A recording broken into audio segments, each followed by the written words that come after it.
Hi, I'm Kyle Bishop, and this video is going to be about how pink salmon in the British Columbia River have a high chance of going extinct within the next 5 to 7 years. You may be asking yourself, why are the wild salmon dying? It has to do with the pollution that the fish farms give out to the ecosystems. What are fish farms, you may ask? It involves raising fish commercially in tanks or net enclosures, usually for food. They are safe from natural predators and are fed and tended in a protected patch of a river or ocean. Fish farming accounts for around 47% of the world's fish food supplies. That is a lot of food, and apparently it is increasing. So you may be asking, why is this fish farming such a bad thing? I'll explain. Alright, so here's a quote that I found. Off the west coast of the British Columbia River, pink wild salmon will be extinct within 10 years due to parasitic contamination from fish farms. This was written in 2008. What this article is talking about is the parasitic bug called sea lice. Sea lice are very small. They're normally in salt water. They attach themselves to a host fish where they stay and feed on the mucus, I think it's called. It's like a slippery section of the liner of the various membranes in the fish's skin. This typically happens in the ocean. Now, when they're going upstream, the sea lice can still be attached to them. And when they go by fish farms with a ton of fish in them, they can jump off and infect the fish farm fish. So, a sea locust or sea lice can produce, I think it's around 500 eggs, and it'll spread like a rapid fire. Pacific salmon return to the near shore starting in around June and finish as late as December, depending on the species and run time. Whereas the smolts typically out-migrate starting in April and ending in late August. Depends upon the species and run time. That means they have around 8 to 10 months to spread. So, as you can tell, there will be a lot of sea lice. Sea lice really don't affect older salmon because they have thicker skin and their scales help protect them from sea lice. Now, as for baby salmon, they have little skin protection, their scales are small and not hard, so they have very little protection against little critters like these. Some scientists estimate around 73% of all baby salmon that swim by fish farms will die due to sea lice. Now, you gotta also factor in how many baby salmon die trying to make it just to the ocean, and then how many die due to natural predators in the ocean when they're fully grown.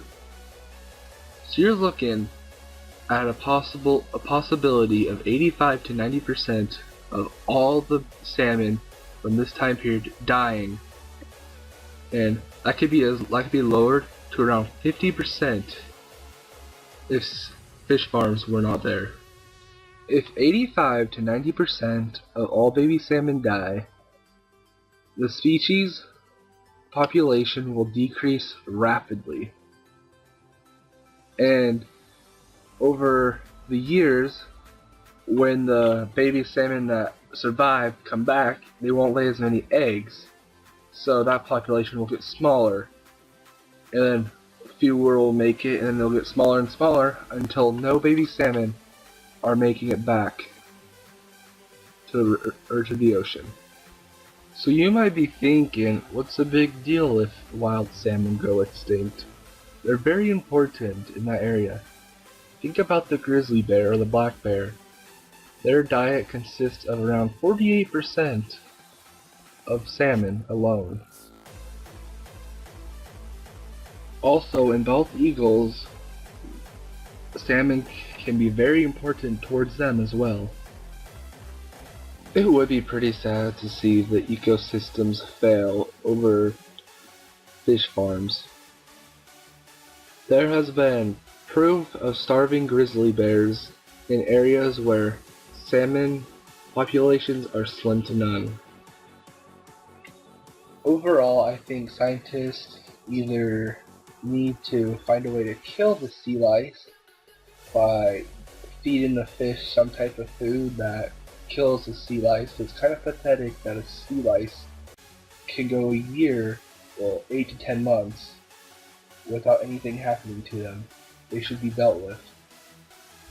Or they can go and remove fish farms from rivers, saving the ecosystem of that area. So overall, I hope this video has gave out some awareness and kind of helped you understand what the issue is. Here is a clip that I found that will explain it if you don't understand it.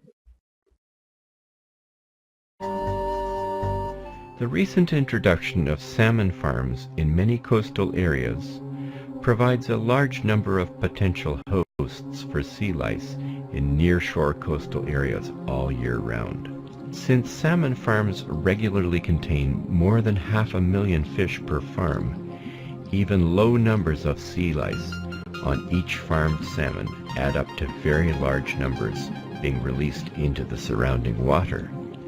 Female sea lice carry up to 500 eggs in 2 long strings that look like tails. Sea lice grow through several stages and then must find a host salmon to attach to in order to survive. Before salmon farms, sea lice had never been reported on small juvenile pink salmon, only on adults. Because young pink salmon are so tiny when they enter the ocean, some are smaller than a AAA battery. Just one louse may be lethal.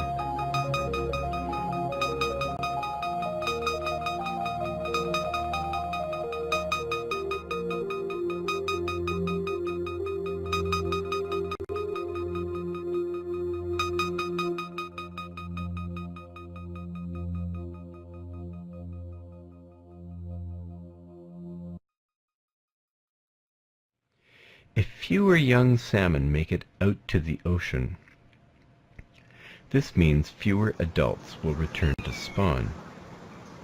If this cycle continues, research suggests salmon could totally disappear in some areas, and the ecosystems and communities that depend on them will suffer. If the salmon go, what will be next? If you think wild salmon are too important to lose, make sure your voice is heard. Know what kind of salmon you're eating and think twice about eating farmed salmon. For more information, visit our website. Alright, so I started a petition for this, and pretty much here is my petition. I am petitioning fish farms of the British Columbia River. The reason I am doing it is because a fish farm is killing most wild salmon in the British Columbia River, possibly destroying the wildlife ecosystem. So here's me voting, and here's the whole thing. So possibly come and vote. I'll leave a link in the description.